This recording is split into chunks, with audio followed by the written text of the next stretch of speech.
So now let's get start with free consent के अंदर remaining topic जो है ना उसको हम लोग क्या करेंगे, रैप अप कर देंगे इन द नेक्स्ट 1 आवर, है ना। Let's finish. हम लोगों ने फ्री कंसेंट पढ़ा, फ्री कंसेंट में we are done with coercion and undue influence. अच्छा, कोर्जन के 4 पॉइंट बताओ, खत्म कर देते फिर से एक बार रिवाइज करके। कोर्जन में सबसे पहले क्या है, डेफिनेशन, क्या, कमिटिंग और threatening to commit any act which is forbidden by Indian penal code, sorted यार, यस और नो। या फिर अनलॉफुल डिटेनिंग और threatening to detain the property of any person with intention to induce that person to enter into contract, sorted, एकदम आराम से easy है। Second point क्या बोला था हम लोगों ने कोर्जन के बारे में, कि भाई साहब जिस प्लेस पे कोर्जन हो रहा है जरूरी नहीं है वहां पर इंडियन पीनल कोड इन्फोर्स में रहे, हवाई जहाज वाला एग्जांपल, ठीक है। तीसरा वाला पॉइंट हम लोगों ने क्या बोला, जो पार्टी कोर्जन कर रही है it need not to be proceed from the party to contract, मतलब मैं किसी और को भी, अरे छोटा डॉन को बोल के बोलेगा ना कोर्जन कर, या फिर the subject matter need not to be the party of contract. Coercion में शाहरुख खान को करूं या उसकी मन्नत बिल्डिंग से लेके करूं, या बोलूं तेरे घर में कितने लोग दिख रहे, तेरे को 5 बच्चे ना, एक आधा कम होने को मांगता क्या, बोल। तो कहना है अनदर पर्सन के ऊपर there can be stranger for coercion. और लास्ट वाला पॉइंट क्या बोला था, even threatening to commit suicide it is also coercion. समझ में आ रहा है। कॉन्ट्रैक्ट क्या होता है, वॉइडेबल होता है, रिस्टोरेशन ऑफ बेनिफिट मिलता है, नहीं मिलता है, 100% मिलता है। समझ में आ रहा है। इसके बाद में हमने पढ़ा था क्या sir, undue influence. Undue influence के अंदर हम लोगों ने क्या बोला था कि 3 बातें, देयर मस्ट बी रिलेशनशिप, कौन सा वाला, फिड्यूसरी जरूरी नहीं है, रिलेशन होना मांगता। समझ में आ रहा है क्या। दूसरा, रिलेशन ऐसा होना, एक पार्टी सुपीरियर है दूसरी सबऑर्डिनेट है। मतलब सर क्या है, one party is in a position to dominate the will of another party.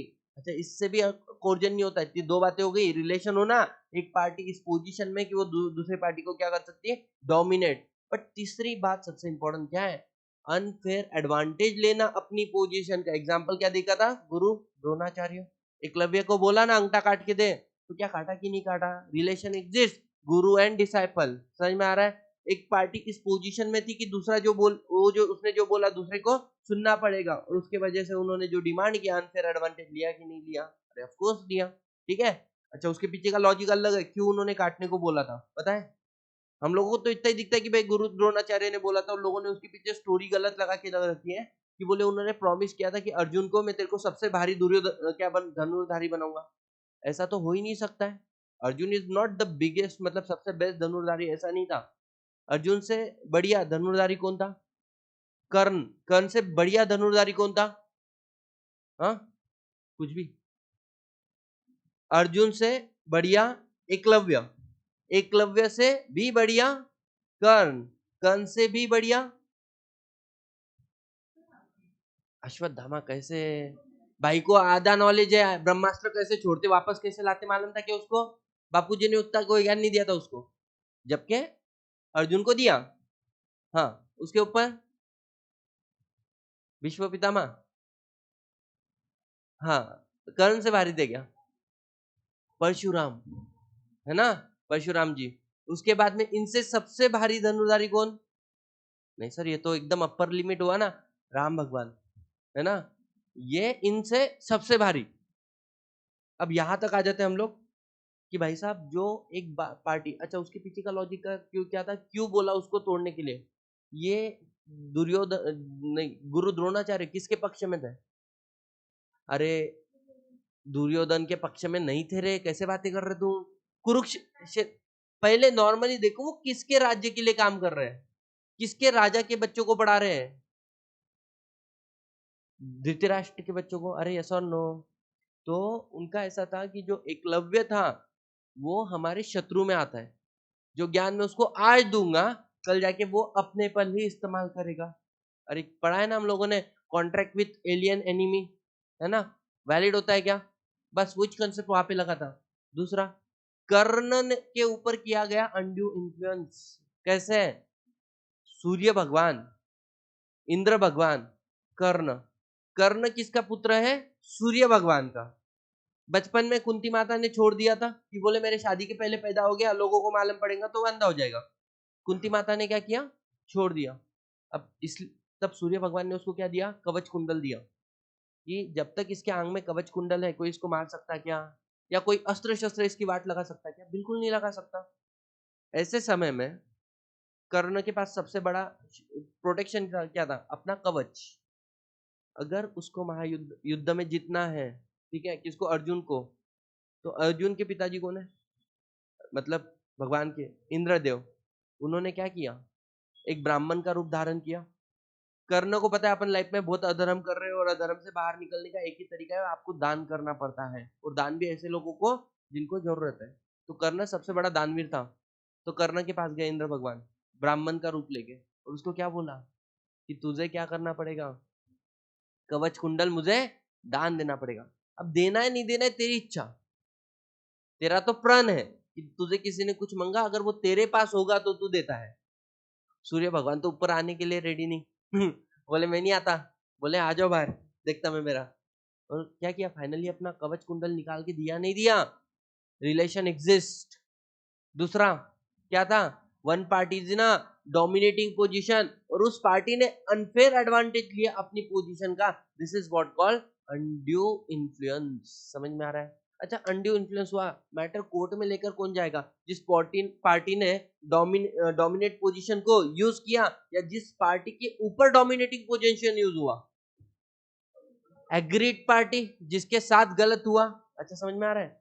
अब तीन ऐसे रिलेशन है जहां पर जो पार्टी के साथ में गलत हुआ है ना, उसको प्रूव नहीं करना पड़ता है, जबकि जिस पार्टी ने डोमिनेटिंग पोजीशन को यूज किया उसको प्रूव करना पड़ेगा कि भाई मैंने गलत नहीं किया। कौन सा? सबसे पहले आता है आपका रियल एपेरेंट रिलेशनशिप। मतलब यहाँ पे वैसे आपको डरने की जरूरत नहीं, फिर भी आपको सामने वाले का डर लगता है।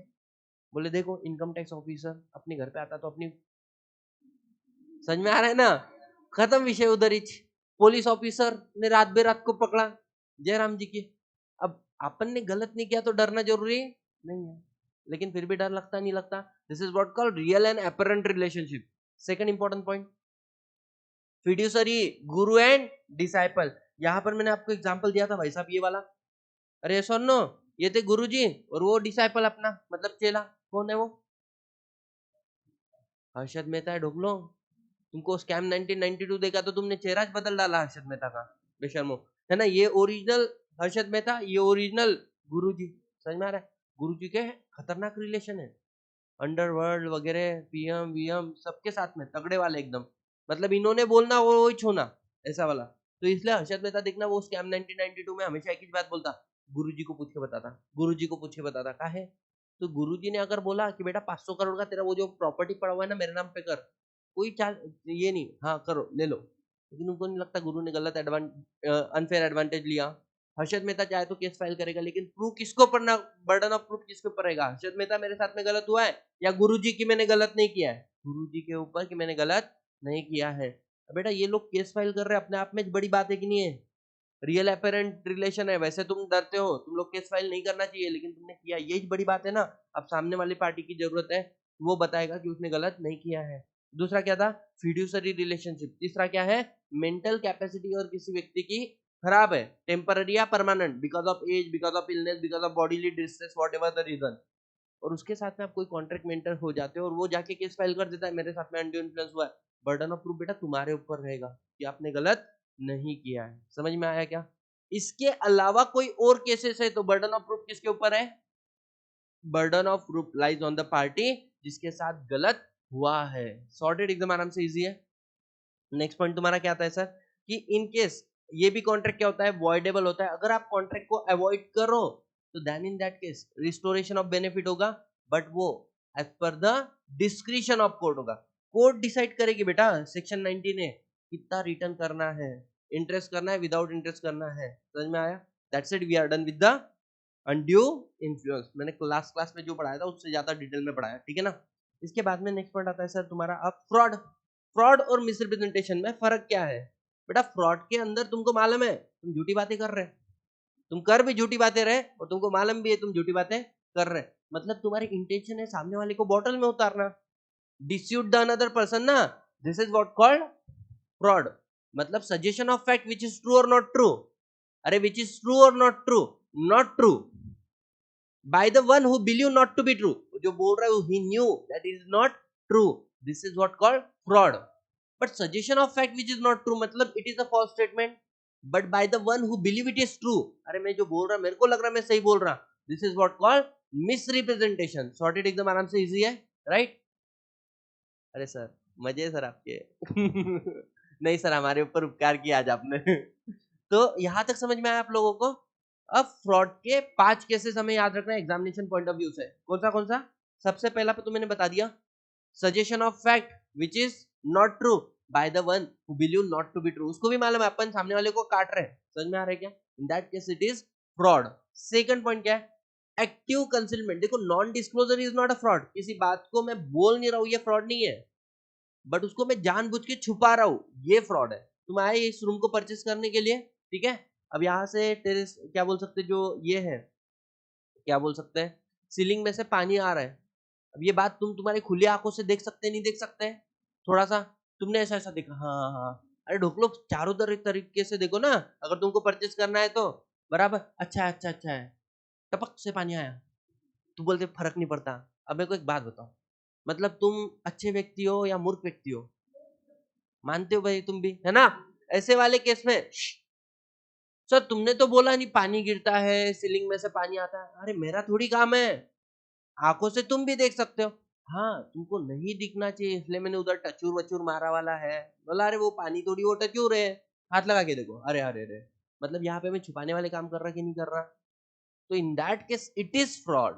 तो non disclosure is not fraud, but active concealment, जानबूझकर छुपाना, समझ में आ रहा है, इट इज फ्रॉड। घोड़े वाला एग्जांपल याद है बेटा? घोड़े के पैर को लगी वाली है, ब्लीडिंग निकल रहा है, मैंने नहीं बताया, तुम भी तो देख ही सकते ना। Let the buyer be aware, caveat emptor, it is responsibility of buyer to examine the good before being purchased, seller is not responsible for the bad choice of the buyer। तुम्हारा काम था गुड्स को देखने का, हाँ तुम आए, तुमको दिखना नहीं चाहिए इसलिए मैं उधर डुप्लीकेट बाल चिपकाया व्हाइट कलर के घोड़े के पैर को, अब वो तुमको दिख के नहीं आ रहा कि उसका, दिस इज फ्रॉड। समझ में आ रहा है क्या? मतलब तुमको पता करने के स्कोप को मैं खत्म कर दे रहा हूँ, game over, it is fraud. Next point आता है तुम्हारा क्या sir? Promise made without intention to perform. How sir, final में आपसे लेक्चर लेंगे सर, है ना? It this is what fraud बेटा, तुम ऐसे बातें कर रहे तो, है ना? नहीं सर, है ना, आप इसे लेंगे फिर सही है। एनी अदर एक्शन, क्या बोल सकते हैं, act which is fitted to deceive, या कोई भी ऐसा एक्ट है जिससे आप सामने वाले को क्या कर रहे हो, फंसाने की कोशिश कर रहे हो, तो वो क्या है? फ्रॉड है। या किसी और लॉ में किसी कार्य को करना, किसी कार्य को नहीं करना, अगर फ्रॉड बोला है तो वो भी फ्रॉड है। फॉर एग्जाम्पल हम लोग कंपनीज एक्ट के अंदर प्रोस्पेक्टस बोलकर चैप्टर पढ़ेंगे, उसके अंदर बोला है suggestion of false statement is a fraud. अगर कुछ एक बात है जिसको आप गलत प्रेजेंट कर रहे हो, मतलब आपके कंपनी के अंदर टोटल 800 एम्प्लॉय है, तो तुम बता रहे हो कितने, 8000 एम्प्लॉइज, मतलब तुम खुद की ऑर्गेनाइजेशन को कितना बड़ा चढ़ा के बता रहे हो ना। अरे तुम्हारा जो प्रॉफिट है ना वो है 800 करोड़, तुम उसको अपलिफ्ट कर रहे हो, बोले 7200 करोड़। 800 किधर, 7200 करोड़ बापूजी ने देखे क्या बेटा अपने, है ना? तो मुझे एक बात बताओ, अपलिफ्ट करने की भी सीमा होती है ना। ऐसा हुआ है, ऐसा हुआ है, कौन सी कंपनी बोलो? इतना ज्यादा बैलेंस शीट को अपलिफ्ट किया था उन लोगों ने, उसके बाद में ना उसके जो, मतलब द पर्सन चेयरमैन, उसने एक मस्त सा मेल लिखा सबको, बोले मेरे को ऐसा लग रहा, मैं बोले शेर क्या गर्दन के ऊपर बैठा हूँ, और मेरे को मालूम नहीं, बोले नीचे उतरू तो कैसे उतरू कि शेर मेरे को नहीं खावे। इतना भयंकर परिस्थिति, मतलब उसने बैलेंस शीट को इतना विंडो ड्रेसिंग किया हुआ था बहुत सारी चीजों को। द केस नेम इज सत्यम, जिसको बाद में सत्यम, एक्चुअली सत्यम और माइटास अगर एक बार मर्ज हो जाता था ना तो शायद ये फ्रॉड सामने आता भी नहीं।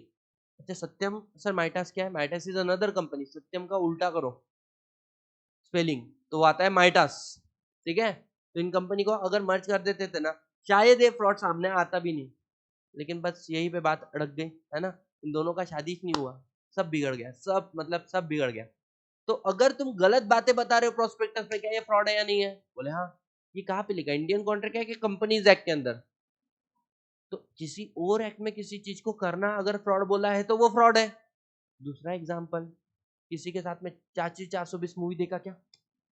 अरे दिस इज कॉल्ड चीटिंग, लड़का होकर खुद को लड़की बताना, समझ में आ रहा है? अच्छा वो माइनर रहता तो एक बार का चल जाता, minor can always plead minority, है ना? वो तो मेजर था ना। दिस इज व्हाई चाची 420 is the section of Indian penal code which talk about the cheating. समझ में आ रहा है क्या? और बोल 420 बनना कर रहा है, क्या 420 क्यों बोल रहे तुम उसको? 336 क्यों नहीं बोल रहे? अरे 420 देयर इज अ लॉजिक, समझ में आ रहा है? उसके अलावा अगर तुमने प्रोस्पेक्टस में बोला हम लोग बहुत डिविडेंड देते, बहुत डिविडेंड देते, सही बात है, तुम हर साल बहुत डिविडेंड देते हैं। अब कोई डिविडेंड दे रहा है तो अपन क्या सोचेंगे, उस कंपनी में क्या है? प्रॉफिट। तुम ये बताइश नहीं कि बेटा प्रॉफिट नहीं है, हमारे एक्यूमुलेटेड रिजर्व है ना, उसमें से डिविडेंड देते हैं। अब मुझे एक बात बताओ, क्या ना इसे यहाँ पे तुमने कुछ झूठा बोला? कुछ भी नहीं, लेकिन जो बोलना था वो बोला कि नहीं बोला? नहीं बोला। This is fraud, where your duty to speak, you are keeping your mouth shut, it means it is fraud. समझ में आया? नेक्स्ट पॉइंट बच्चों, लास्ट वाला, पांचों के पांचों पॉइंट बताओ मेरे को, क्या था पहला? Suggestion of fact which is not true by the one who believe not to be true, who knew it is false. समझ में आ रहा है क्या? दूसरा बात क्या था? Active concealment. तीसरा बात क्या था? वो चौथा था intention to act which is fitted to deceive. Third point क्या था? Promise made without intention to perform. और लास्ट में एनी अदर लॉ में किसी चीज को अगर क्या बोला है फ्रॉड, तो वो क्या है? फ्रॉड। खत्म विषय, गेम ओवर। फ्रॉड के केस में आपको तीन बातें मिल सकती, कॉन्ट्रैक्ट वॉइडेबल है, चाहो तो रिस्टोर वॉइडेबल कैंसिल करो, रिस्टोरेशन ऑफ बेनिफिट होगा, ये बेसिक है। दूसरा पॉइंट क्या है? क्योंकि फ्रॉड किया है तो डैमेजेस क्लेम कर सकते हो। तीसरा पॉइंट क्या है कि भाई साहब अगर सपोज मेरे साथ में फ्रॉड हुआ है, मैं उसको ये बोल सकता हूँ क्या कि कॉन्ट्रैक्ट को कैंसिल नहीं करना है, specific performance, put me in the position if there is no fraud. अगर फ्रॉड नहीं होता तो आज मेरे पास ओरिजिनल गुड्स रहता, गिव मी दैट गुड्स। समझ में आ रहा है क्या? खत्म विषय। तो यहाँ पर हो गया। अच्छा, यहाँ पे आपका कॉन्ट्रैक्ट वॉइडेबल नहीं होता है कब? जब आपके पास इन मतलब with your due diligence you can identify what is the fault. तुमने अपना अपना ड्यू डिलिजेंस एक्सरसाइज नहीं किया और बाद में वही वाला सीलिंग में से पानी आ रहा है, मैंने नहीं बताया, तुम बोलते हैं कि सर आपने तो हमारे साथ में फ्रॉड किया, कॉन्ट्रैक्ट कैंसिल। नहीं, ये बात तुम खुद भी पता कर सकते थे। अब यहाँ पर ये वाला एग्जांपल दिया था मैंने, है ना? मिस रिप्रेजेंटेशन पे आते हैं। Sir what is miss representation? Suggestion of fact which is not true but by the one who believe it is true, this is what called misrepresentation। समझ में आ रहा है क्या? उसके बाद में क्वेश्चन हमारा ये आता है सर मिसरिप्रेजेंटेशन में तीन बातें, एक होता है अनवारंटेड असर्शन। तुमने बोला सर आपका फोन अच्छा है क्या? मैंने बोला अरे बिल्कुल अच्छा है। बोले सर वायरस है क्या? मैंने बोला नहीं है इसके अंदर कोई वायरस। अब मेरे को इतना टेक्निकल ज्ञान है क्या वायरस है या नहीं है? आइडियली मैंने पहले चेक करना चाहिए था, फिर आपको बोलना चाहिए था, लेकिन मेरा फोन चलता अच्छा इसलिए मैंने बोला कोई वायरस नहीं है, एक्चुअली वायरस है। This is misrepresentation, suggestion of fact which is false but I believe it is true, this is misrepresentation. दूसरा ब्रीच ऑफ ड्यूटी, कुछ बताना आपका काम था लेकिन आपने जानबूझ के नहीं बताया, गलती से आपसे रह गया, जिसकी वजह से आपको तो फायदा हो रहा है, सामने वाली पार्टी घाटे में है। याद आ रहा है मैंने आपको 500 घर एक साथ में लैंड लवासा सेल कर दिया था।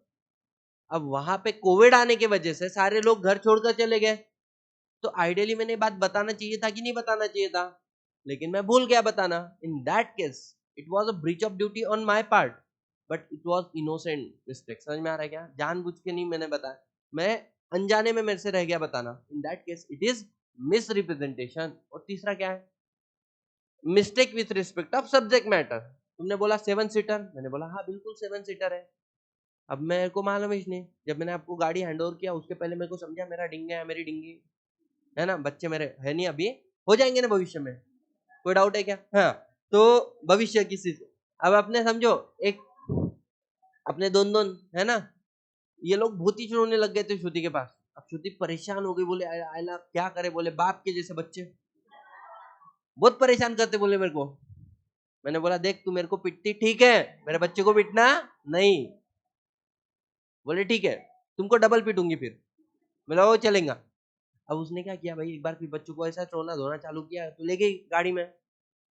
पीछे के जो 2 सीटर थे ना, मेरे बच्चों ने उखाड़ लिए, बाहुबली अपने जैसे थे ना, घर पे लेकर आ गई। अब मैंने तुमको गाड़ी हैंड ओवर की, वो 7 सीटर रही या 5 सीटर रही, लेकिन बेटा मैंने जानबूझ के झूठ बोला क्या? Even I am not aware, ideally मेरे को मालूम रहना चाहिए अपने बच्चे ऐसे करामती है, बट आज तक नहीं हुआ तो मैं सोचा आगे भी नहीं होगा। तो here we are under the mistake of मतलब innocent mistake, this is also misrepresentation. Sorted guys, we are done. अरे यस और नो? तो हाँ बोल मेरे भाई। अच्छा, silence is equal to fraud? No, but there are two cases where the silence is equivalent to fraud. One, where there is a duty to speak. fiduciary relation है, आपको बोलना पड़ेगा. सीलिंग में से पानी आ रहा है, उसको दिख रहा होगा तो भी तेरे को बताना पड़ेगा, वो fiduciary relation वाला है. समझ में आ रहा है क्या? वहां पर you have to disclose each and every fact. इसके अलावा अलॉटमेंट ऑफ शेयर वाला एग्जांपल हो गया, मैरिज कॉन्ट्रैक्ट हो गया, याद है ना? अरे क्या नाम था उस बंदे का? सूरज लाल. बाल है जिसके लाल लाल, याद है क्या तुम लोगों को? अबे उसके बाल गलम गरम रहते हैं, याद आया क्या? थोड़ा थोड़ा है ना? सूरजमुखी उसकी होने वाली वाइफ, वो जैसे सामने आती तो कुल्फी पिघलती क्या? नहीं पिघल. अच्छा सुनना, बचपन से एक बंदा होता है, समझो क्लाइमेक्स को, एक बच्चा है उसके बाल लाल है और मेरे इधर से दिख रहे ना, उसके पूरे चढ़ है ना, गरम होने का मतलब हॉट होने का प्रतिबिंब है ये, है ना? अरे गरम मतलब स्वभाव, नथिंग एल्स, है ना? तो अभी सीन क्या हुआ? अरे सुनो कौन रो रो के. अब सीन क्या हुआ सुनो, वो जिसको भी हाथ लगाता चीजें पिघल जाती, आइसक्रीम पकड़ता पिघल जाती. समझ में आ रहा है क्या? उसके जीवन में बहुत दुख था.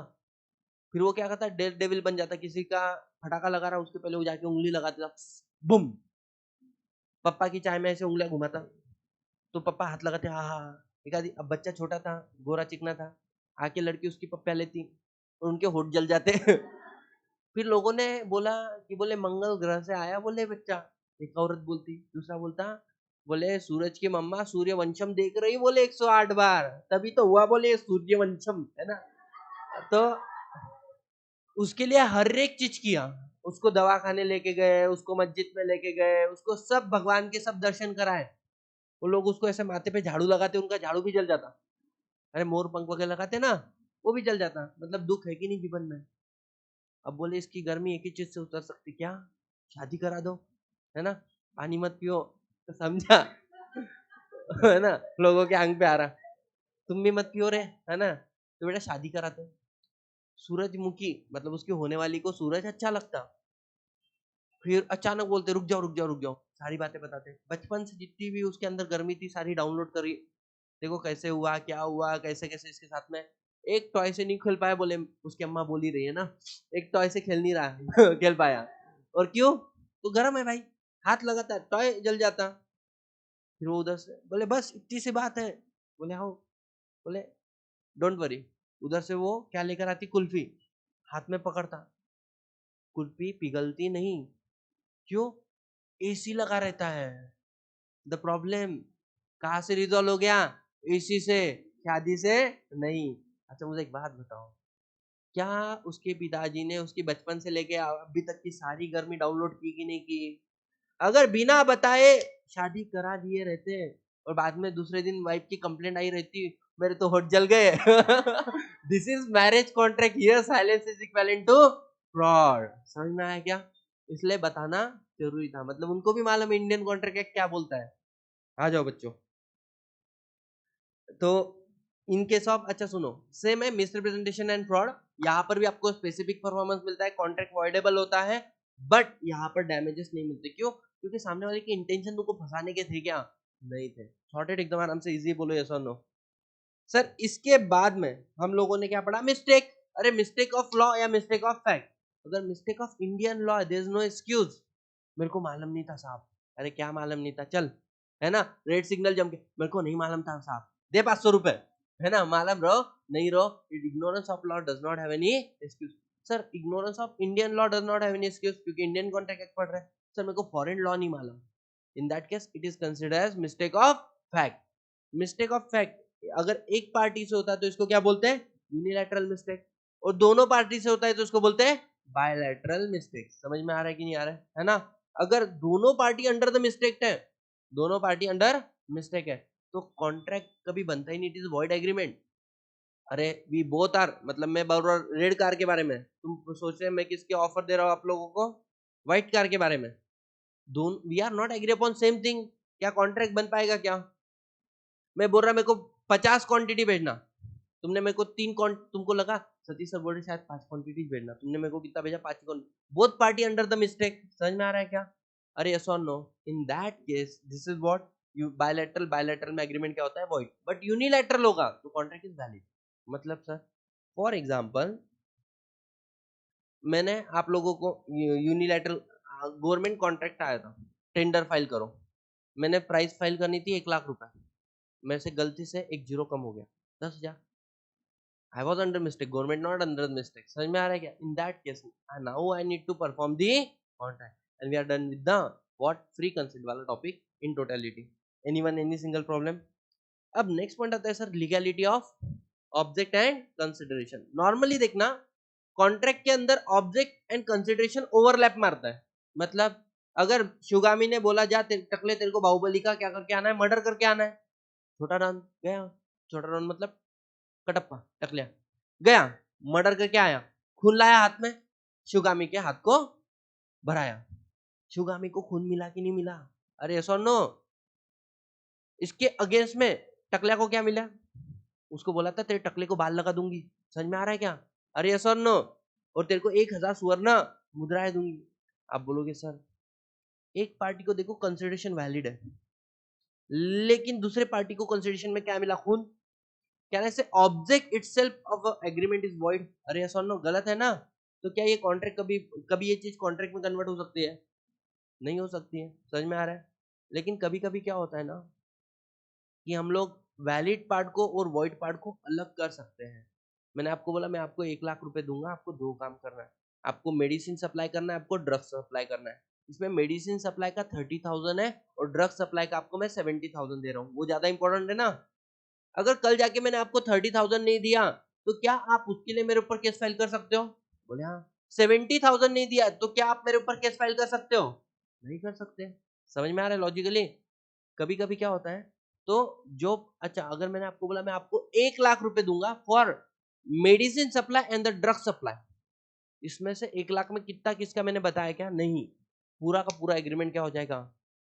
वॉइड, क्योंकि आप सेपरेट नहीं कर पाओगे ना किसका कितना है। दूसरा ऐसा है, भाई मैं आपको 2,00,000 रुपए दे रहा हूँ, आप मेरे को अपग्रेडेड वर्जन ऑफ नैनो देना, कार नैनो कार 1,00,000 रुपए की ना, मैंने बोला अपग्रेडेड वर्जन ऑफ नैनो देना। इन दैट केस आपने अगर मेरे को नैनो दे दिया, कॉन्ट्रैक्ट इज वैलिड। बोले सर नैनो तो अवेलेबल नहीं है। बोले सर लेकिन मेरे पास है ना वो सब है, चरस गांजा, चलेगा क्या? क्या बात है, क्यों नहीं चलेगा, है ना? आंधे आंधे आंधे। अब तुमने मेरे को प्रॉमिस किया, वो चीज दिया, it is enforceable by law और नॉट? नॉट। समझ में आया क्या? यस और नो? बात करते हैं legality of object and consideration. अब इसके अंदर 5 बातें। पहला चीज क्या है? Forbidden by law. अगर कोई लॉ किसी चीज को मना कर रहा है तो क्या वो वैलिड माना जा सकता है? अरे बोलो जल्दी, है ना? इधर से करते, इधर क्या मैंने 30-33 एग्जांपल भी कवर किए ना।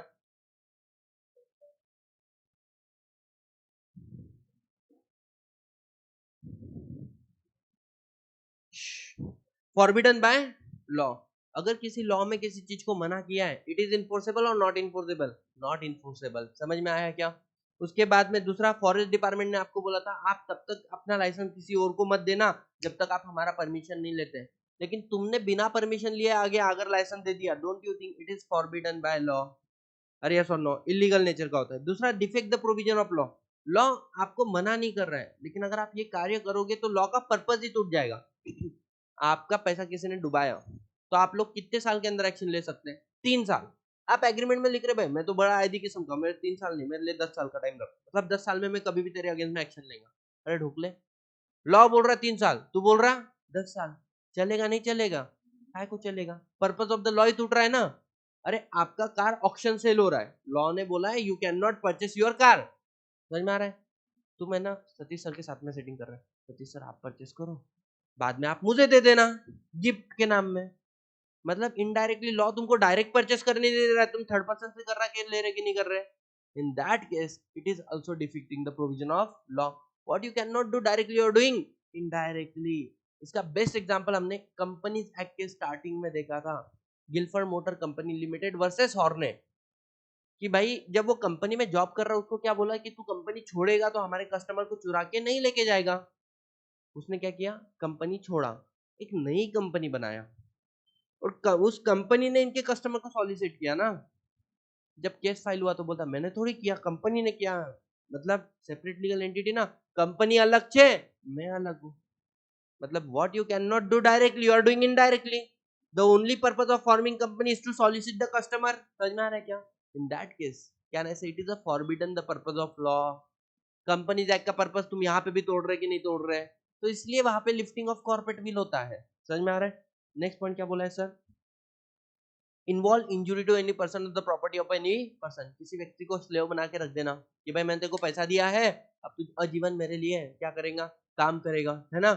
उसके बाद में दूसरा बात क्या है, चल जैसे मेरे नोट्स को कॉपी किया, चार्ट वार्ट एवरीथिंग, मैंने आपको प्रैक्टिकल लाइफ एग्जांपल दिया था, तो that is got injury to not a person but the property of the person. समझ में आ रहा है क्या? अरे यस और नो। उसके बाद में चौथा आता है फ्रॉडुलेंट नेचर। याद है मैंने मेरा जो घर था मुंबई का, मैं चले गया था फॉरेन कंट्री में रहने के लिए, सलमान खान को बोला, एजेंट था मेरा, है ना, तूने क्या करता है घर को रेंट पे चढ़ाना। मुकेश अंबानी को घर का जबरदस्त रिक्वायरमेंट था, मुकेश को छोड़ो, अनिल अंबानी को, है ना, घर का जबरदस्त रिक्वायरमेंट था। बोले घर किधर है? बोले सतीश भाईती का घर अवेलेबल है। अगर वो मेरा घर सुनना रेंट पे ले रहा है तो आइडियली मेरे को रेंट मिलना चाहिए कि नहीं मिलना चाहिए? इधर सलमान खान अनिल अंबानी एक दूसरे के साथ में कॉन्ट्रैक्ट किए क्या? देख बोले सतीश भाईती को 5 लाख रुपए महीना देना पड़ेगा, बेटर है मेरे को 2 लाख रुपए महीना दे। अपन दोनों मिलके सतीश भाईती को बोलेंगे घर अभी भी खाली थे, कोई एजेंट आ ही नहीं रहा है, मतलब कोई गिराहक आया नहीं, और जब भी आएंगे उसके पहले वो कॉल करता, 1 महीने के लिए घर खाली कर देना, बाद में वापस आ जाना। डोंट यू थिंक यहाँ पे 2 लोग बन के तीसरे को बना रहे कि नहीं बना रहे? क्या बना रहे वो मत पूछो। तो इसको भी हम लोग क्या बोलेंगे? फ्रॉडुलेंट इन नेचर। इसके अलावा आता है इमोरल इन नेचर। इमोरल मतलब मैंने आप लोगों को बताया था, भाई मैं प्रॉपर्टी आपको क्या दे रहा हूँ, रेंट पे दे रहा हूँ। अब ये प्रॉपर्टी देना अच्छा है, लेकिन आप इसको एज अ प्रोस्टिट्यूट सेंटर या बोलकर या फिर गैम्बलिंग सेंटर बोलकर यूज कर रहे हो। डोंट यू थिंक ये हमारे पर्पस को खराब कर रहा है? अब ये किसी के लिए सही है, किसी के लिए नहीं है, किसी के लिए मॉरल, किसी के लिए इमोरल, तो इसको बोलते हैं इमोरल इन नेचर। नेक्स्ट, अब मानो फॉर एग्जाम्पल हमने किसी को पैसा दिया, उसको बोल रहे हैं कि भाई you are my maid, right, 2,000 रुपए आइडियली तेरे को मंथली मिलना चाहिए, I am giving 5,000, it means I need something extra from your side as well. अब वो क्या extra, you guys are better enough to understand, समझ में आ रहा है? In that case it is immoral in nature. इसके अलावा कि भाई किसी के मटेरियल रिलेशनशिप में इंटरफेयर करना, मतलब मैं तेरे को पैसा दे रहा हूँ, तू तेरे पति के साथ में डाइवोर्स ले, समझ में आ रहा है? This is also immoral in nature. अच्छा, तुमको पता है क्या, पहले है ना, ये मैंने आपको बताया भी होगा कि अगर कोई लड़की है शादीशुदा है, तुम उसके साथ में रिलेशन मेंटेन करो। ऐसा मेरा एक दोस्त है, उसने किया है, तो मतलब किया है मतलब पड़ गई उसको एक लड़की, लड़की क्या आंटी बोलना चाहिए तो दिस इज कॉल्ड अडल्ट्री। क्या बोलते हैं? अब पहले ऐसा था कि तुम इंडिया में अडल्ट्री करो तो it is punishable in nature. अच्छा, दूसरा, अगर लड़का लड़की शादीशुदा है, लड़का है और कोई लड़की उसको अपने वश में करे, तो क्या ये अडल्ट्री है कि नहीं है? शादीशुदा नहीं, ये अडल्ट्री नहीं है। मतलब लड़के ने किया तो पाप, तेरे को जेल में, लड़की किया तो थोड़ी ना अडल्ट्री है समझ में आ रहा है? फिर उसको अडल्ट्री नहीं बोला। अब लेकिन इंडिया में अडल्ट्री कंसेप्ट को हटा दिया है। इसका मतलब something is not punishable, it means it is acceptable ना। अरे सुनो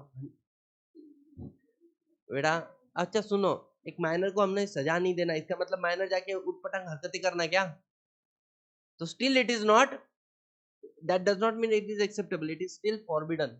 समझ में आ रहा है? हाँ, लेकिन पकड़े गए तो सजा नहीं मिलेगी। समझ में आ रहा है क्या? पकड़े गए तो सजा नहीं मिलेगी, बट ठीक है, अभी भी ये गलत ही है। यहां तक समझ में आया क्या? अरे बोलो।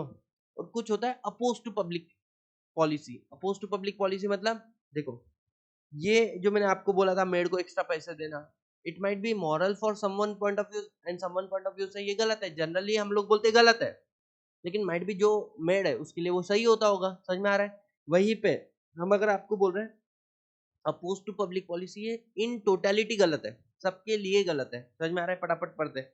ट्रेडिंग विथ एलियन एनिमी, अगर तुम ऐसे लोगों के साथ में कॉन्ट्रैक्ट कर रहे हो जो हमारे देश के खिलाफ है, मतलब जिसके साथ में वॉर डिक्लेयर हुआ है, वैलिड और void, oppose to public policy not valid. इसके अलावा 3 बातें सबसे इंपॉर्टेंट है जो लोगों को समझ में नहीं आती। पहला आता है स्टिपलिंग ऑफ प्रोसिक्यूशन, दूसरा आता है interference in the course of justice, और तीसरा आता है रिस्ट्रेंट ऑफ लीगल प्रोसीडिंग। नाम के साथ में जाओ, सब कुछ समझ में आएगा। प्रोसिक्यूशन मतलब किसी के ऊपर क्रिमिनल एक्शन लेना, और तुम आउट ऑफ कोर्ट सेटलमेंट कर रहे हो कि मैं तेरे ऊपर केस फाइल नहीं करूंगा, या फिर जो केस फाइल किया उसको विड्रॉ करूंगा, तो मेरे को पैसा दे दे। दिस इज वैलिड और void, oppose to public policy not at all valid. समझ में आ रहा है क्या? सर कहा है? अरे क्रिमिनल व्यक्ति, उसको सजा होना, यही उसका क्या है, मतलब रिजल्ट होना चाहिए ना, फ्रूट होना चाहिए। बट हम लोग क्या कर रहे हैं, आउट ऑफ कोर्ट सेटलमेंट कर रहे हैं, दिस इज वॉइड। अच्छा, किसी को असॉल्ट किया, मतलब creating the apprehension in the mind of another person that I am going to use the force. Mummy करती ना ऐसा, एकदम आंख पे आती, this is even a criminal act, you can go and file case against your mother as well, कि मेरे साथ में गलत किया। अगर मानो तुम गलती से किसी के साथ में पाए गए, पापा ने देखा तुमको, पापा ने उठाया चल, और तुमको जाके एक रूम में धार दिया और बाहर से रूम लगा दिया, and there is no chance to escape, उस रूम में से तुम बाहर आ नहीं सकते, even after you come out ना, go to the police station, file the case wrongful imprisonment. अरे वो गलत नहीं बोल रही है, file the case wrongful imprisonment, कि भाई साहब किसी व्यक्ति को इतना अधिकार ही नहीं कि वो आपको किसी रूम में बोलो बंद, अच्छा दूसरा गेट खुला था, नहीं मेरे पापा ने ऐसा कैसे मेरे को बंद कर दिया, अरे ढोकली उधर से रास्ता है ना बाहर जाने का, नहीं नहीं नहीं मेरे को ऐसा कैसे, इधर से काय को बंद किया, जब उधर का रास्ता खोला तुम गए बकते बकते पुलिस स्टेशन में, file the case malicious prosecution, is there any chance to escape, हाँ बोले वो खुला था लेकिन बंद तो इधर से किया था ना, मेरे को तो इधर से जाना था, अरे एडी, है ना। तो समझ में आ रहा है क्या? अब तुमने जब ऐसा, पिताजी ने ऐसा किया, पापा बोले रुक जा रुक जा रुक जा रुक जा, तेरी हर इच्छा कबूल है ना, सिर्फ सिर्फ केस फाइल मत कर। बोले पापा मेरे को 5 लाख रुपए लगेंगे, बोले ठीक है बेटा ये ले 6 लाख रुपए। अच्छा मुझे एक बात बताओ, 6 लाख रुपए दिए, don't you think this is also out of court settlement of the criminal act, but this is acceptable, क्यों, this is called compoundable offence, criminal law में कुछ ऑफेंस कंपाउंडेबल हो गए, तो उसको आउट ऑफ कोर्ट सेटलमेंट करो तो चलेगा, बाकी को आउट ऑफ कोर्ट सेटलमेंट करोगे नहीं चलेगा। दूसरा आता है तुम्हारा interference in the course of justice, what does it means रे, इंटरफेरेंस इन द कोर्ट, जज को घूस खिलाना, या जज पैसा खाने के लिए रेडी नहीं है, किसी और को पैसा खिलाना, बोले जज को शिफ्ट कर, बोले चेंज कर, बोले मेरे केस में से, बहुत ही स्ट्रिक्ट है। तीसरा, किसी और को पैसा देना, बोले झूठी झूठी गवाहियां दे, यू आर इंटरफेयरिंग, जस्टिस का जो प्रोसेस होता है उसके अंदर तुम छेड़छाड़ कर रहे कि नहीं कर रहे, इसको मराठी में बोलते काड़ा करने, है ना, ऐसा काड़ा करोगे, है ना, तो this is interference in the course of justice, valid और void, opposed to public policy, not valid. Last वाला होता है रिस्ट्रेन, रिस्ट्रेन मतलब रोकना ना, रिस्ट्रेन मतलब रोकना, लीगल प्रोसीडिंग, क्या, एब्सोल्यूट रिस्ट्रेन, बेटा तू मेरे ऊपर केसेस फाइल नहीं कर सकता, वैलिड और वाइड, वॉइड, समझ में आ रहा है, अपोज टू पब्लिक पॉलिसी, एक व्यक्ति का अधिकार होता है वो केस फाइल कर सकता है, तुम बोल रहे कर ही नहीं सकता, अरे you are restraining, absolute restriction है, इट इज वॉइड।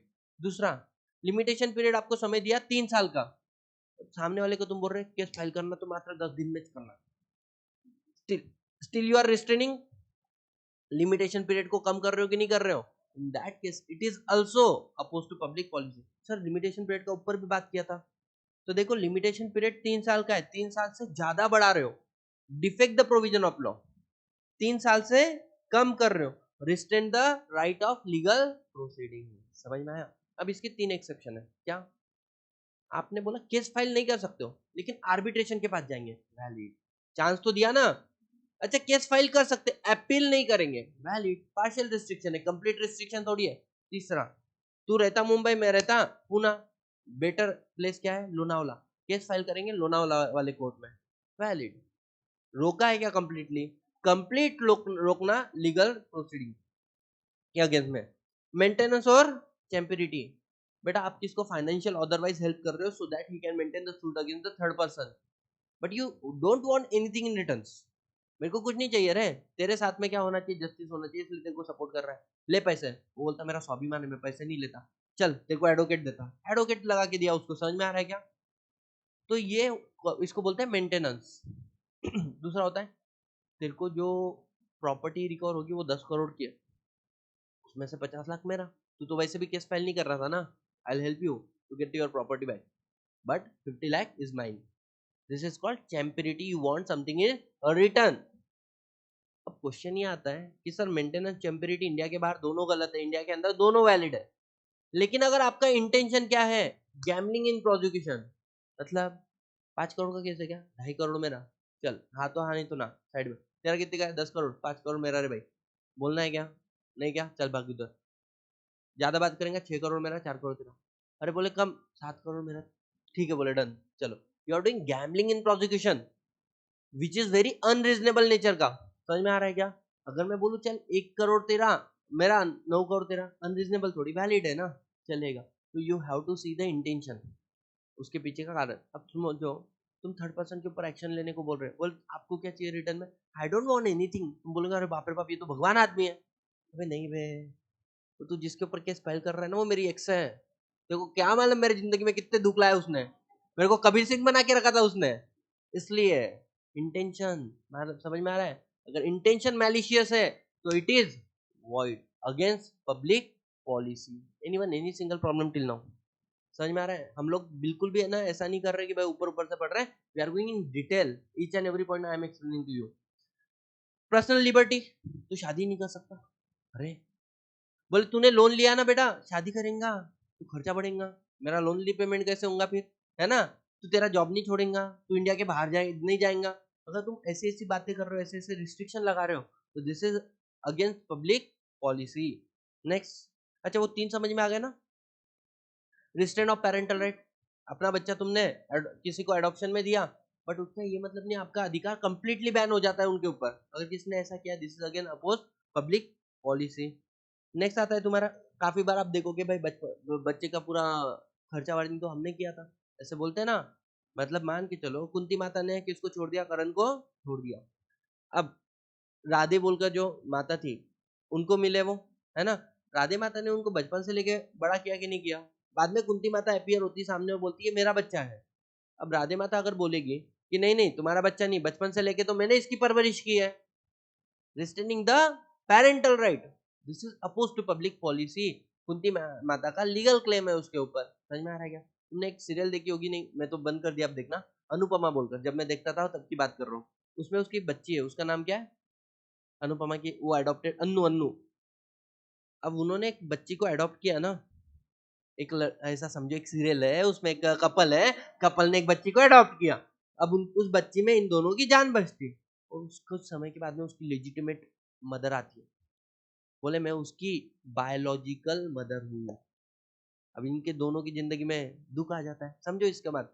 अब इन्होंने बोला नहीं तेरे पास अधिकारिश नहीं है। वो अनुज जो पति रहता ना कपल में, वो बोलता कि नहीं, बोले उसके पास अधिकारिश नहीं, वो बच्चे को छोड़ के कैसे गए, बच्चे को तो अपन ने संभाला ना। बोले तो अनुपमा मस्त बोलती उसको, सुनो बायोलॉजिकल मदर है, इंडियन कॉन्ट्रैक्ट एक्ट बोलता है we don't have right to restrain the parents. समझ में आ रहा है कि नहीं आ रहा है?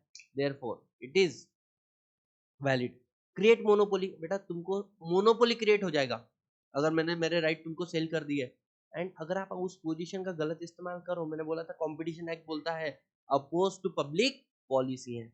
नेक्स्ट क्या है? पब्लिक ऑफिस को सेल करना, तुमको जॉब चाहिए पैसा दो, जॉब लगा था गवर्नमेंट डिपार्टमेंट में। अच्छा कौन सा अवार्ड चाहिए? पद्म भूषण। हाँ क्या किया रे ढोकले तूने? कुछ नहीं किया, लेकिन मेरे पास बहुत बड़ी एक क्या है, वो गुरु मूवी वाला डायलॉग याद है ना, अमानत है। और वो इतना बोझ है, बोले उसमें उसके नीचे बोले कोई भी दब सकता है। बोले मैं इस दुनिया का कोई भी व्यक्ति, आप भी बोले, मतलब एक क्या बताया तुमने, सूटकेस, इसके अंदर बोले जितना तुम एक्सपेक्ट कर रहे हो उतना मैं तुमको देने के लिए रेडी हूँ। बोलो एक काम करता, 3-4 काम तेरे नाम पे चढ़ाता, पहले तूने ये किया वो किया डुप्लीकेट, और बाद में तेरे को पद्म भूषण भारत रत्न सब देता। बोले now what you are doing? Selling the public title against the money consideration, valid और वॉइड? वॉइड। समझ में आ रहा है क्या? नेक्स्ट आता है तुम्हारा रिस्ट्रेंट ऑफ मैरिज, कि भाई किसी को शादी करने से रोकना, वॉइड। तेरे से शादी करूंगी, वैलिड। तेरे से शादी करूंगी, किसी और से शादी नहीं करूंगी, वॉइड। किसी और से नहीं, ये शब्द डालना ही नहीं, तभी कॉन्ट्रैक्ट वैलिड होगा। समझ में आ रहा है क्या? हाँ अगर तुम पेनल्टी ऑन मैरिज लगा रहे हो, that is not restraint of marriage. एक हस्बैंड के 2 वाइफ थे, वाओ, हस्बैंड गया, अब एक संभलती नहीं, एक आधा जीव लेती तो दो दो तो पूरा लेंगे ना, गया वो, प्रॉपर्टी पीछे छोड़ के, property left out for widows. अब प्रॉपर्टी 50-50% डिवाइडेड है दोनों विडोज के बीच में। इसमें है ना वो लोग एक दूसरे के साथ में एग्रीमेंट करते हैं कि अपने में से जो भी पहले शादी करेंगे, मतलब करना दोनों को,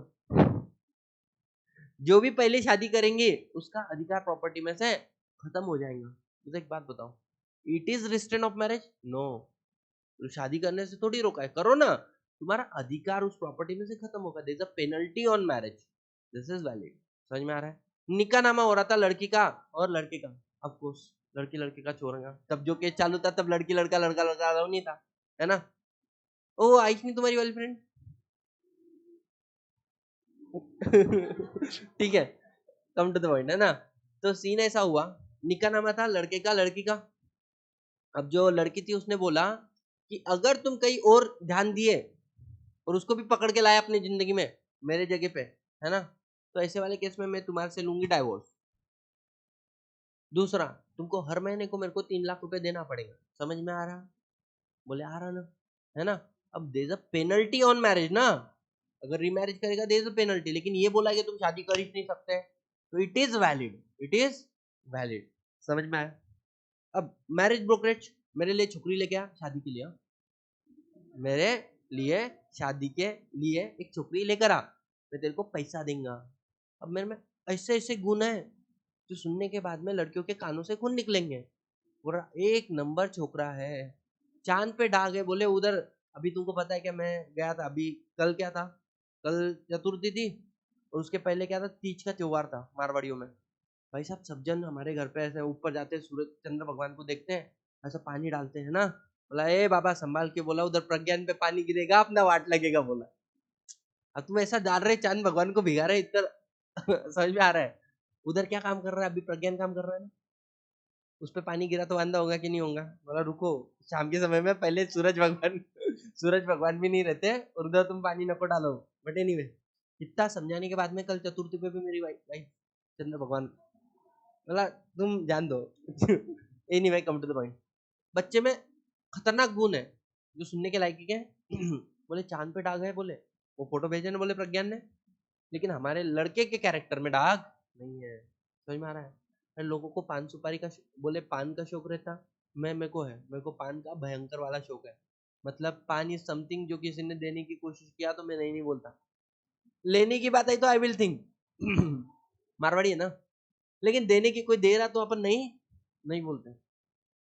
तो लोगों को रहते बोले पान के, सोप के, सुपारी के, तंबाकू के, खर्रा के, बोले इसको सोप का शौक नहीं है। अरे नॉन वेज को तो बोले ऐसा देखा तो बोले ये बेशुद्ध हो जाता, बोले मूर्छित हो जाता, बोले बिल्कुल नहीं, उधर पेल रहा है। समझो मेरे को एक बात, तुम क्या झूठी झूठी बातें कर रहे हो, just in order to bring the wife, procure the wife. समझ में आ रहा है? This is void, this is against the public policy. समझ में आ रहा है? अब इसमें दो चीज इंपॉर्टेंट रह गया, एक चीज इंपॉर्टेंट, रिस्ट्रेंट ऑफ ट्रेड, किसी को उसका बिजनेस करने से रोकना अगेंस्ट कॉन्स्टिट्यूशन है।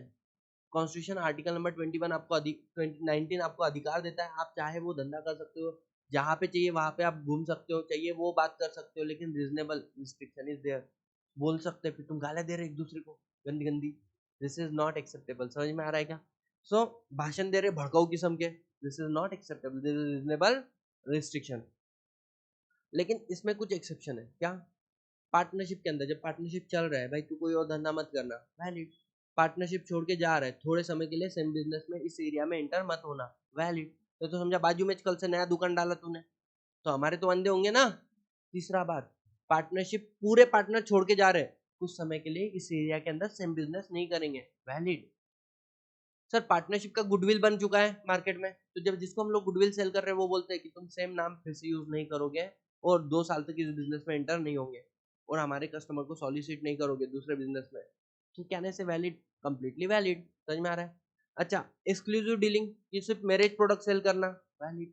सिर्फ मेरे को सेल करना, वैलिड। समझ में आ रहा है? और ट्रेड एग्रीमेंट कॉम्बिनेशन होता है, मैंने आपको बताया था वो इस वाला एग्जांपल होटल वाला, there are 4 guy A B C D, एक को मिला 10 रुपए टिप्स, दूसरे को मिले 1000, तीसरे को मिला 90 और चौथे को मिला 100, कितने हो गए 1200। सबसे ज्यादा अपने को क्या लगता है कौन खुश रहेगा? 1000 जिसको मिला, गलत।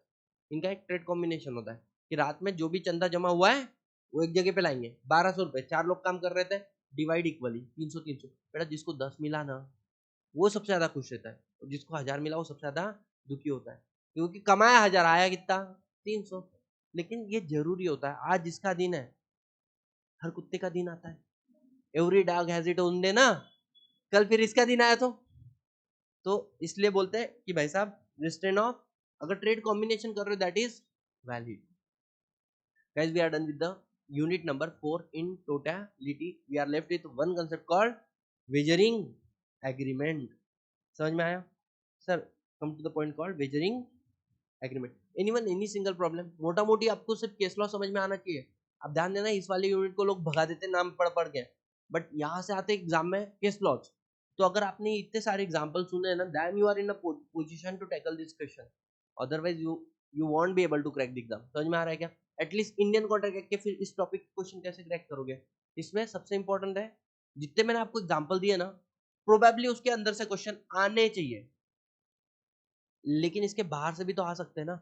अरे यस और नो? तो mindset is more important than the set of example. समझ में आ रहा है? तो माइंडसेट रेडी होना चाहिए कि भाई इसमें क्या क्या क्या क्या फंस सकता है। मुझे नहीं लगता सीएमए इंस्टीट्यूट वाला तुम्हारे माइंडसेट पे काम करेगा। बोले यार बहुत हो गए 33 एग्जाम्पल, मोर देन इनफ, उसी को कंप्लीट करो। एनीवे ये इमोरल नेचर वगैरह का मैंने वैसे आपको पिक्टोरियल प्रेजेंटेशन में दिया हुआ है। भाई सल्लू भाई पैसा दे रहा है, ऐश्वर्या को बोले जाके डाइवोर्स ले, बोले उससे किससे? अभिषेक से। जैसे बहुत भारी भारी के टेम्परिटी मेंटेनेंस छोड़ो, वेजरिंग एग्रीमेंट पे आते हैं हम लोग सीधा सीधा। सर वेजरिंग एग्रीमेंट क्या होता है? Supposingly there is a agreement between, अब यहाँ पे मैं एग्जांपल लास्ट टाइम वाले कंटिन्यू नहीं कर रहा। एग्रीमेंट हुआ किसके बीच में? मेरे बीच में और मेरे वाइफ के बीच में। मैं बोल रहा अच्छा पानी वाले थे, है ना? तो मैंने क्या बोला, आज बारिश आएगी। वो बोलती एड़े बावले, है ना, बारिश नहीं आएंगे।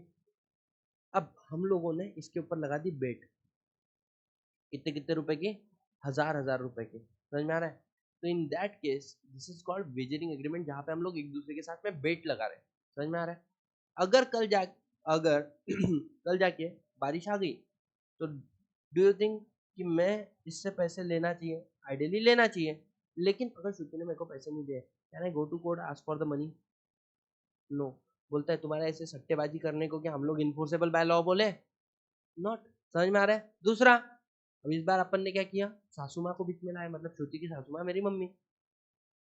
बोले अब तेरे बच्चे और तेरी बहू क्या लगा रही?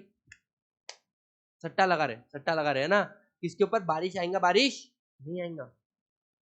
मैंने बोला क्या मेरे को श्रुति पे विश्वास नहीं है, मैं 1000 रुपए मम्मी तेरे को देता। और श्रुति बोलती मम्मी जी मैं 1000 रुपया थाना दू है ना। अब बारिश अगर आई तो सतीश जीता, और बारिश अगर नहीं आई तो नहीं जीती। क्वेश्चन ही आया, बारिश आई नहीं आई? बारिश आई। आइडियली मैं गया मम्मी, मम्मी मेरे को 2000 रुपए दे। मेरे 1000, श्रुति के 1000। मेरी मम्मी मेरे को कितना रुपए देने के लिए बाउंड है? 1000। मेरा पैसा तो मुझे मिल जाएगा, श्रुति का पैसा देना जरूरी नहीं है। मैं बोला मम्मी मैं आप केस फाइल करूंगा तेरे ऊपर। ऐसा कैसा बोला? न्यायमूर्ति माता, अब तुम ऐसे करोगे? मैं जा रहा कोर्ट में, कोर्ट बोलेंगे एड़े हो गए घर के घर में बैठ के बोले सट्टे लगा रहे, है ना, this is not enforceable by. अच्छा श्रुति आके अपना 1000 रुपए मांग सकती नहीं मांग सकती? मांग सकती। लेकिन मेरे माताजी ने क्या किया, श्रुति के 1000 रुपए भी मेरे को दे दिए। अब क्या श्रुति वो 1000 रुपए मेरे से रिकवर कर सकती है? नहीं। मेरी माताजी से, अरे गए ना भाई पैसे, तुम लोग ही तो एग्रीमेंट लगाए थे, है ना। डू यू थिंक कि we are done with the concept of wagering agreement? Answer is yes. Wagering agreement में कुछ फीचर है क्या? बिटवीन 2 एंड मोर पर्सन होना चाहिए। दूसरा क्या है? कॉन्ट्रैक्ट किसके लिए? Money and money worth. तीसरा क्या है? जहां पर एक पार्टी दूसरे पार्टी को पे करेगी जो भी पैसा या पैसे जैसा कुछ भी, ऑन हैपनिंग और non happening of future uncertain event, और वो इवेंट में अपना कुछ भी इंटरेस्ट नहीं, रादर देन विनिंग और लॉस। समझ में आ रहा है? अच्छा ऐसा एग्रीमेंट है जहाँ पे एक पार्टी सिर्फ जीती रही हो, दूसरी पार्टी सिर्फ हारी रही। पानी आया ना, ब्रेन आया ना, मेरे को 1000 रुपए देना, और पानी नहीं आया तो मेरे को फिर मेरे को 2000 रुपए देना। दोनों जगह पे श्रुति हार रही। This is wagering agreement? Answer is no. समझ में आया? तो यहाँ पर अपना हो गया वेजरिंग एग्रीमेंट। अच्छा वेजरिंग एग्रीमेट वॉइड होता है तो उसका जो कोलेटरल ट्रांजेक्शन है वो वैलिड होता है, बट महाराष्ट्र के अंदर और गुजरात के अंदर वेजरिंग एग्रीमेंट क्या है? इलीगल। तो उसका कोलेटरल ट्रांजेक्शन क्या मानेंगे? वॉइड मानेंगे। Any one any single problem till now. अच्छा संकेत सर का क्लास कितने बजे तक होता है? 10:15 यानी 10:30 ना, आइडियली 10:30 बजे क्या है? वो कभी टाइम पे आते नहीं ना। ठीक है, तो यहाँ पे इसको कंक्लूड करें। We are left with unit 5 and 6, है ना। तो this is enough for a day. यहाँ पर please please please humble request to you. अच्छा वेजरिंग एग्रीमेंट पूरा करते बाद में छोटा है ना। ऐसे कौन से ट्रांजेक्शन है जो वेजरिंग एग्रीमेंट है? Lottery transaction is a wagering agreement. यहाँ पर भले ही गवर्नमेंट सैंक्शन लॉटरी होगी ना, स्टिल तुमको लॉटरी जीत भी गए, तुमको पैसा नहीं मिला, you can not go and file the suit. तो फिर तो गवर्नमेंट सैंक्शन थी ना। तो बेटा गवर्नमेंट सैंक्शन किसी इलीगल काम को लीगल बन, मतलब गवर्नमेंट सैंक्शन दे देगा तो वो लीगल हो जाएगा क्या? अरे मेरे को एक बात बताओ, तंबाकू खाने से इतना लिखा रहता है उस पर फाड़ फाड़ के कि भाई साहब, मतलब फाड़ फाड़ के मतलब दिखाते ना वो, it causes injury to health. तो गवर्नमेंट ने आइडियली देना चाहिए क्या इसका सैंक्शन? अरे रेवेन्यू जनरेट होता ना भाई। अब ड्रीम 11 वगैरह जब केस फाइल हुआ तो बोले it is a game of skill, कि तुमको मालूम होना चाहिए कौन सा प्लेयर अच्छा खेल रहा है कौन सा नहीं खेल रहा है, उसकी टीम बनाना है ना। अब मैं कुछ बात बताऊं, प्लेयर में कितना भी भारी का सिलेक्ट करूं, जरूरी क्या सचिन तेंदुलकर ने हर मैच में सेंचुरी मारा? अरे विराट कोहली भी तो 3 साल के लिए शान बैठा था ना, बाद में मारा तो लोग एकदम खुश हो गए, अरे वाह, आंखों में से पानी, लोगों के स्टेटस आ रहे हैं, है ना। भाई साहब मुझे एक बात बताओ, it is a game of skill और गेम ऑफ चांस। श्रीसंत पे मैंने पैसा लगाया, मतलब अच्छा बॉलिंग करेगा, भाई साहब मैच फिक्सिंग करके बैठा हुआ था, again the public own interest किया था ना। तो it is game of skill और game of chance only. But government ने इसको बैन क्यों नहीं किया? पैसा आता क्यों नहीं आता? गवर्नमेंट को रेवेन्यू जनरेट होता है कि नहीं होता है? समझ में आ रहा है? तो बोलने का मतलब क्या, लॉटरी अगर इन्फोर्सेबल बाय लॉ होगा तो गवर्नमेंट उसको पनिश नहीं करेगी, but still it is void. दूसरा क्या है, क्रॉसवर्ड पजल, मतलब क्रॉसवर्ड पजल अगर गेम ऑफ स्किल होगा तो इट इज वैलिड। अगर गेम ऑफ चांस है, तुमने सबने आंसर भेजा, फिर मैं बॉक्स में डालेंगे, उसमें से चिट्ठी उठाएगा, कौन जीता? तुम जीते। इट इज, तो क्या बोल सकते हैं कौन सा एग्रीमेंट? वेजरिंग। हॉर्स रेस 500 रुपए के नीचे का वेजर है, 500 रुपए का ऊपर का वैलिड है। बेटा स्पेक्युलेटिव ट्रांजेक्शन तुमको याद आ रहा है ना, मैंने सामने वाले एक से प्रॉमिस किया था कि भाई तू नेक्स्ट महीने में मेरे को 30 रुपए के हिसाब से क्या बेचना, 100 kg एप्पल बिकना। अगले महीने में प्राइस कितना हो गया, 40 रुपए। मेरा तो फायदा हो गया ना, उसका तो लॉस हो रहा है। ये बोलता सुनना, तेरे को एप्पल नहीं बेचता, तेरे को 10,000 का फायदा है मैक्सिमम, अपन लोग काम करते 10,000 रुपए मैं तेरे को दे देता। तो रेदर देन डिलीवरिंग गुड्स 10,000 रुपए का सेटलमेंट हो गया ना। अब मैंने बोला और एक काम करते, अभी 40 रुपए का लगाया ना, अगले महीने में तुम्हें को 50 रुपए में बिकना। तो don't you think I am doing speculation? Without receiving goods I receive 10,000 rupees ना। Speculative transaction or wagering agreement. लेकिन इधर इंटेंशन देखा जाता है, अगर इंटेंशन था गुड्स की डिलीवरी लेना और बाद में कैश सेटलमेंट किया, इट इज नॉट वेजर। आपने पहले से सोचा भाई कैश सेटलमेंट है ना, और बाद में तुम you are taking delivery of the goods, still it is wager, क्योंकि इंटेंशन ही तुम्हारे गलत थे ना। अरे यस और नो? आपने कितनी बार मूवी में देखा होगा, एक लड़के को दूसरे लड़के के पीछे लड़की को लड़के के पीछे जान का धोखा रहता है ना। मतलब ये बताती मेरे को तेरे से प्यार, एग्जाम्पल दे दो, ये मूवी देखा क्रिश, छोकरी बोलती है ना मेरे को तेरे से खूब प्रेम है, हाँ बोले मिलने के लिए इधर, लेकिन प्रेम नहीं होता, उसका सेल्फिश इंटरेस्ट होता है ना, कि भाई इसके अंदर इतनी खूबियां, इसको हम लोग प्रेजेंट करेंगे, खुद पैसा कमाएंगे। बाद में प्रियंका चोपड़ा को उससे प्यार हो जाता, वो अलग बात है। तो ऐसा इंटेंशन स्टार्टिंग में क्या था तुम्हारा, समझ में वो देखा। इंटेंशन स्टार्टिंग में स्पेकुलेशन, बाद में तुमने डिलीवरी लिया, तुम अच्छे लोग बन गए, वो अलग बात है। इंटेंशन स्टार्टिंग में गलत था ना, तो वो क्या माना जाएगा, वेजरिंग ही माना जाएगा।